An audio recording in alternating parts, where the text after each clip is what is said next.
સુરતમાં ખાડી પૂર ટાળવા હાથ ધરાશે મેગા ડિમોલિશન। ખજોદની 500 વીઘા સરકારી જમીન પરના 96 ઝીંગા તળાવ તોડાશે।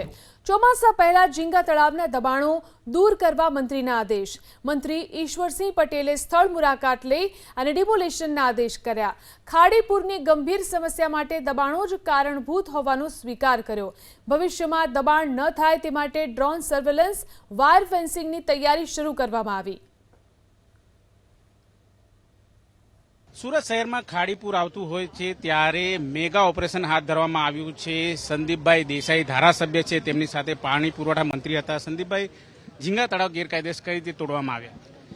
ગઈકાલે રાજ્ય સરકારના માન્ય મંત્રી ઈશ્વરસિંહ પટેલની આગેવાનીમાં ખજોદ મુકામે જે ગેરકાયદેસર ઝીંગા તળાવ હતા અને જે સુરત શહેરની અંદર જે ચોમાસામાં વરસાદ પડે અને ખાડી જે ઉભરાય અને પાણી સિટીના સોસાયટી વિસ્તારમાં જતું હોય અને રાજ્ય સરકાર દ્વારા ગત વર્ષે પણ એની કનુભાઈની આગેવાની મિટિંગ મળેલી, શેર પટેલ સાહેબની હાજરીમાં, હર્ષભાઈ સંઘવીજીની હાજરીમાં, અને એમાં જે નક્કી થયેલું હતું એ મુજબ જે કામગીરી ચાલે છે એનું નિરીક્ષણ કરવા માટે ઈશ્વરસિંહ પટેલ, આપણા પાણી પુરવઠા જળશક્તિ મંત્રી, સિંચાઈ મંત્રી અહીં આવેલા હતા, એટલે એ કામગીરી ચાલી રહી છે। કઈ રીતે ખાડીપુર નાથવા માટેના પ્રયાસો? જે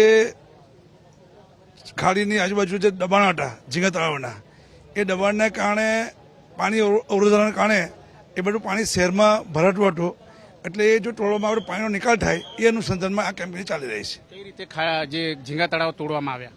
એ જેસીબી છે, ફોકલેન છે, ટ્રેક્ટર છે, અલગ અલગ મશીનો દ્વારા એની તોડવાની કામગીરી ચાલી રહી છે।